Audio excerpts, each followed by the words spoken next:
صدقہ فطر کافر فقیر کو دینا یہ کیسا ہے؟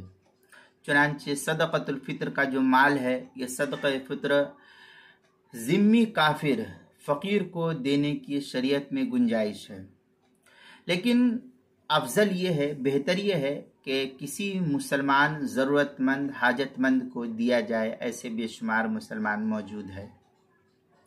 اس سلسلے میں فقہا کا اختلاف بھی نقل کیا جاتا ہے۔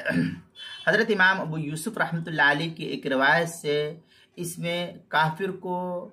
عدم جواز کی عبارت معلوم ہوتی ہے کہ انہوں نے کہا کہ جائز نہیں ہے ان کو دینا، یعنی کافر کو صدقۃ الفطر دینا جائز نہیں ہے۔ یہ حضرت امام ابو یوسف رحمۃ اللہ علیہ فرماتے ہیں۔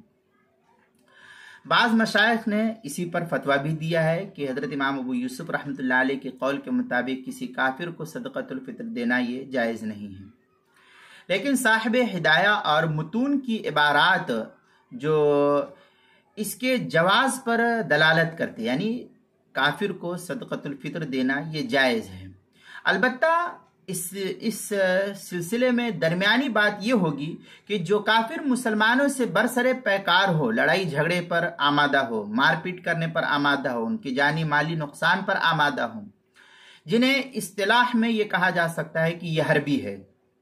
یہ جنگ پر آمادہ ہے، یہ لڑائی کے لیے آمادہ ہے، تو ان کو زکوٰۃ یا صدقۃ الفطر وغیرہ کا مال دینا بالاتفاق ناجائز اور حرام ہے۔ لیکن ایسا نہیں ہے، بلکہ نارمل کافر ہے، وہ ضرورت مند ہے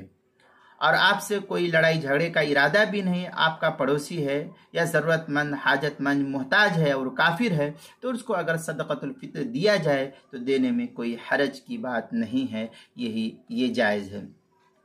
در مختار میں وجاز الدفع غیرها وغیر العشر والخراج الیہ ای ذمی ولو واجبا، اس طریقے کی عبارت جو ہے در مختار میں، آگے فتاوی شامی میں ہے، لیکن کلام الہدایہ وغیرہ یفید ترجیح قولہما وعلیہ المتون۔ یہ فتاوی شامی جو بیروت کا چھپا ہوا نسخہ، اس کی تیسری جلد صفحہ 272، اور جو زکریا بک ڈپو دیوبند کا ہندی نسخہ ہے فتاوی شامی کا، اس کی تیسری جلد صفحہ 301، فتاوی ہندیہ پہلی جلد صفحہ 188، فتاوی تاتار خانیہ جو زکریا بک ڈپو دیوبند کا ہندی نسخہ ہے، اس کی تیسری جلد صفحہ 461، بہشتی زیور اختری بہشتی زیور اس کے حاشیہ صفحہ حصہ نمبر 3 صفحہ نمبر 136، کتاب المسائل اس کی دوسری جلد صفحہ 285 پر اس کو نقل کیا گیا ہے، وہاں بھی دیکھ سکتے ہیں۔